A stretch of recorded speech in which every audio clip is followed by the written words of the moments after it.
अमी जी, मैंने आप पर यह सवाल छोड़ा था कि राजनीतिक पार्टियां धर्म के चश्मे से क्यों देखना चाहती हैं इस मामले को, जब कानून ने तय कर रखी हैं चीजें, तो कानून के नजरिए से होने दी जाए चीजें।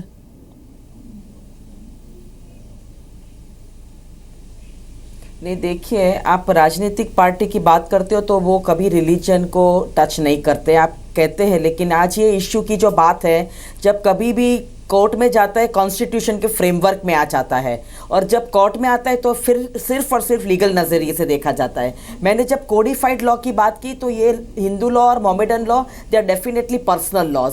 तो उसमें कोर्ट क्या कहेगी, क्या इंटरप्रिटेशन करेगी, वो सब पार्टी को सुन के रखेगी। पर ये एक बात मुझे ये समझ में नहीं आती है कि संबित पात्रा जी बार बार कहते हैं कि जला देने से या मार देने से बेटर है कि तल्लाक कह दे, कि ये नहीं होना चाहिए। पर ये तो सिर्फ एक कम्युनिटी की महिला की बात नहीं है। उन्होंने नेशनल क्राइम रिकॉर्ड देखा है कि डाउरी डेथ कहाँ होता है, ये कहीं भी कोई भी कम्युनिटी में होता है। और आपने ये जो मार डालने की बात की है तो 304B डाउरी डेथ्स, ये कितना राइज हुआ है अपने वहाँ, तो पीछे कितने सालों में कितने एक्ट आए हैं तो curb all this. And that is why ये महिला का अधिकार है, इसीलिए लीगल फ्रेमवर्क में कोर्ट ने, सुप्रीम कोर्ट ने टिप्पणी की है कि we will look at the human rights of women, कि इनको क्यों जला देते हैं, इनको क्यों मार डालते हैं, क्यों ऐसा करते हैं कि वो she goes to commit suicide. ये सारे अपने लीगल फ्रेमवर्क में है। इसी लॉस की वजह से विमेन को अधिकार मिले हैं और ये विमेन एम्पावरमेंट। आपने कहा राजनीतिक पार्टियां रिलीजन को टच नहीं करती, आपने कहा राजनीतिक पार्टियां रिलीजन को टच नहीं करती। ह्यूमन राइट्स मैडम, आपने कहा राजनीतिक पार्टियां रिलीजन को टच नहीं करती हैं। आपकी पार्टी से बड़ा उदाहरण तो किसी ने दिया नहीं आज तक रिलीजन को टच करने का, कि रिलीजन के लिए पूरी पार्लियामेंट को खड़े करके उन्होंने सुप्रीम कोर्ट के फैसले को पलटवा दिया, और वो आज तक नजीर की तरह चला आता है। हर बात में उसी की मिसाल दे दी जाती है, और उसी के बाद से तो सारी चीजें गड़बड़ाई। अगर वो फैसला सुप्रीम कोर्ट का मान लिया गया होता, आप बार बार वो बात लेके आते हैं, बार बार वो बात इसलिए आती है क्योंकि वही एक नजीर है हिंदुस्तान के बहस ना करें, और ये सबको आप बताइए ना, उसके अलावा कोई नजीर हो तो बताइए। अगर वो फैसला सुप्रीम कोर्ट का मान लिया गया होता, क्या आज ये औरतों को लड़ाई लड़नी पड़ती नाई शासन को यहां बैठ के? नहीं, अगर शाहबानों में कांग्रेस ने इंसाफ किया होता तो इतने बुरी हाल नहीं होती। को साथ में लेके करना पड़ता है, सिचुएशन देख के करना पड़ता है, एक पर्टिकुलर कम्युनिटी को स्टेक होल्डर में फिर कोर्ट किस लिए मैडम? कोर्ट को नहीं दिखते क्या स्टेक होल्डर्स क्या हैं? कोर्ट को नहीं दिखती कि परिस्थिति क्या है? को क्यों नहीं लिया? कर सकते हैं, कल को फर्ज कीजिए, कल को फर्ज कीजिए, ऐसा किया इसलिए उसके आगे बीजेपी करना चाहिए क्या? सुप्रीम कोर्ट कह देती है कि 3 तलाक को खारिज किया जाता है, तो आप लोग तो कहेंगे कि स्टेक होल्डर्स खुश नहीं है और परिस्थिति बिगड़ सकती है, इसलिए हमें पार्लियामेंट के जरिए फिर से पलट देना चाहिए। तो फिर ये औरतें क्यों लड़ रही हैं? क्यों अपना टाइम वेस्ट कर रही हैं, एनर्जी वेस्ट कर रही हैं, जिंदगी गंवा रही हैं अदालतों के चक्कर काट के? नहीं, आप पहले आप कांग्रेस पार्टी की बात कर रही है, तो कांग्रेस पार्टी हमेशा लॉ के साइड है। हम कॉन्स्टिट्यूशन में बिलीव करते हैं, और इतने सारे जजमेंट्स जो सुप्रीम कोर्ट ने दिए, उसी वजह से आज women are so much empowered in this country. Madam, अभी आप कह रही थी कि जला दी जाती हैं, दहेज के लिए हत्या कर दी जाती है, 3 तलाक से आप इनकार नहीं कर सकती, फिर कहते हैं women are so much empowered in this country because of Congress party. नहीं, संबित पात्रा ने नहीं कहा वो तलाक से ये नहीं जोड़ना चाहिए, वो क्राइम रिकॉर्ड है अपने देश का। नहीं, ये बात समझिए मैडम, ये पर्सनल लॉ बोर्ड कह रहा है। मैडम, ये पर्सनल लॉ बोर्ड की दलील है, आप तो वकील हैं। अमित जी, आप तो वकील हैं, वो पर्सनल लॉ बोर्ड ने दलीलें दी हैं सुप्रीम कोर्ट के आगे जाके, जो वो पढ़ के सुना रहे थे। मैं पर्सनल लॉ बोर्ड की बात नहीं कर रही हूँ। नहीं, मुस्लिम लॉ समझ नहीं रही हैं, आप जान रही है, समझना नहीं चाह रही। लॉ बोर्ड की बात नहीं कर रही हूँ। तो किसने कहा ये राजनीतिक पार्टियां हमेशा धर्म का इस्तेमाल करती हैं, चाहे वो कांग्रेस हो या बीजेपी हो। कांग्रेस ने वो पहले किया था, इसलिए वो बीजेपी करना चाहती है क्या रोहित जी? कि जिस काम को कांग्रेस ने करवाया था उसका अगेंस्ट वाला काम बीजेपी करना चाहती है। संबित, बोलिए, चुनाव के लिए आप लोग हवा दे रहे हैं इस मामले को? रोहित जी, मैं आ सकता हूं? बोलिए।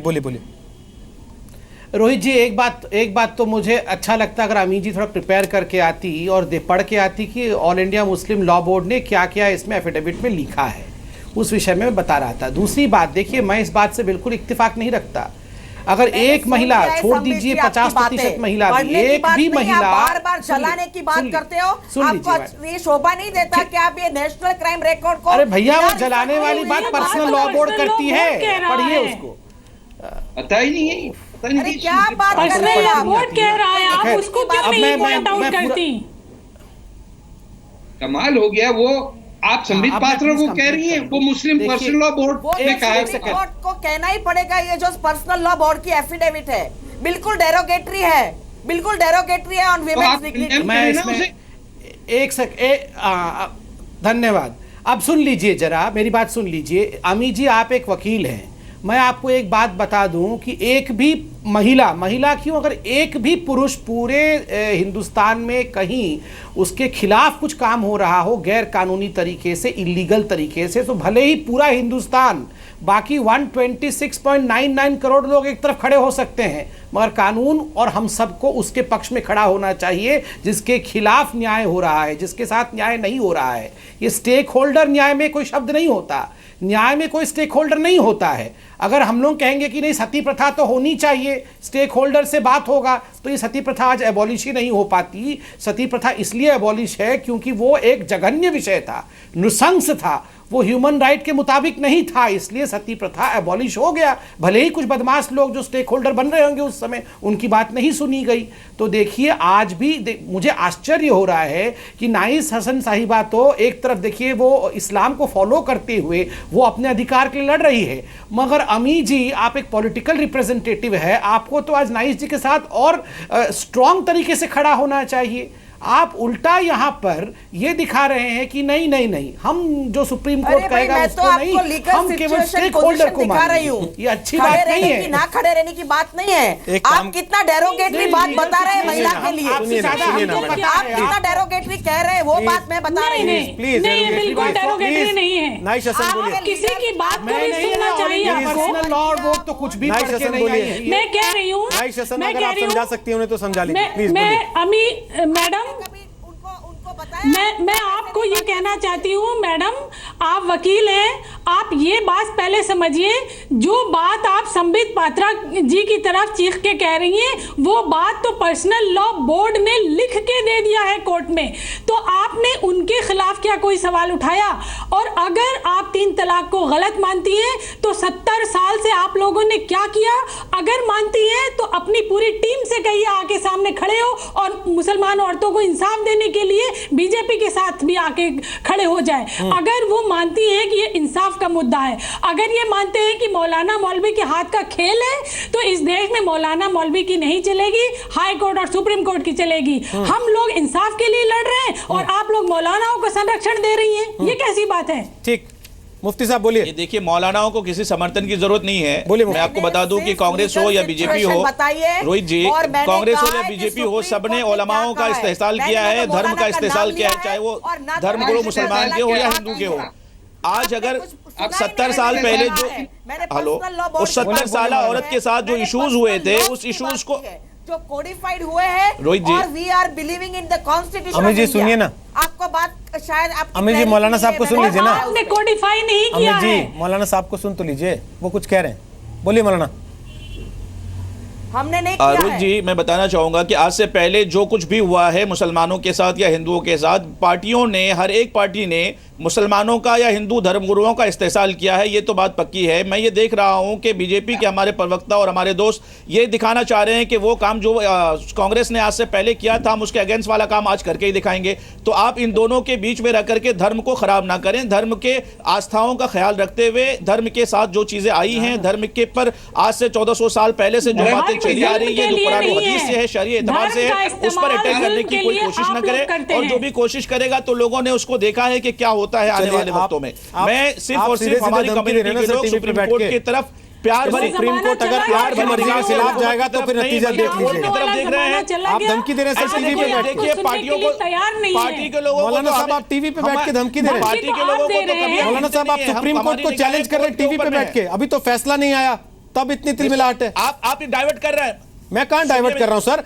आपने कहा कि हमारे हिसाब से होना चाहिए, नहीं होगा तो जो पहले हुआ है वो देख लीजिएगा, कहा ना आपने अभी देखेंगे हालात। हमारी कौम के लोग तमाम के तमाम शाबानों का जमाना नहीं है, आप धमकी ना दीजिए। आप टीवी पे बैठ के धमकी दे रहे हैं मौलाना साहब। मिलना चाहिए जो कि कुरान और हदीस का राइट है, जो आप टीवी पे बैठकर धमकी दे रहे हैं। हमारी निगाहें कोर्ट की तरफ है और जो ये पार्टी के जिम्मेदारान ये गुंडागर्दी तो पार्टी के लोग कर रहे हैं भाई। ठीक है, एक सेकंड रुकिए ना। गुंडागर्दी आप लोग कर रहे हैं बरसों से। ठीक है, मुफ्ती साहब आपने अपनी बात रख दी, बड़े अच्छे शब्दों में आपने अपनी बात रख दी। तारक फतेह, लास्ट कमेंट में आपसे चाहता हूं, हर रोज लड़ाई होती है इन टीवी डिबेट्स में कि देश के सेक्युलर फैब्रिक को खतरा पहुंच रहा है बीजेपी की हरकतों से, ऐसे कुछ नेताओं के बयानों से, वो चाहे समाजवादी पार्टी के हो, चाहे कांग्रेस के हो, चाहे बीजेपी के हो, चाहे किसी और पार्टी के हो, सेक्युलर फैब्रिक सबसे पहले खतरे में आता है।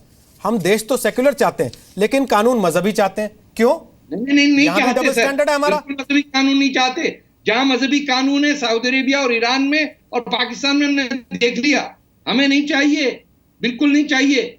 जिसको चाहिए शरिया के अंदर है ना, लिल्लाह चले जाए सोमालिया और सऊदी अरेबिया और या ईरान, हमें नहीं चाहिए। और ये धमकियां देना बंद करें कि गर्दन काट देंगे, देख लेंगे।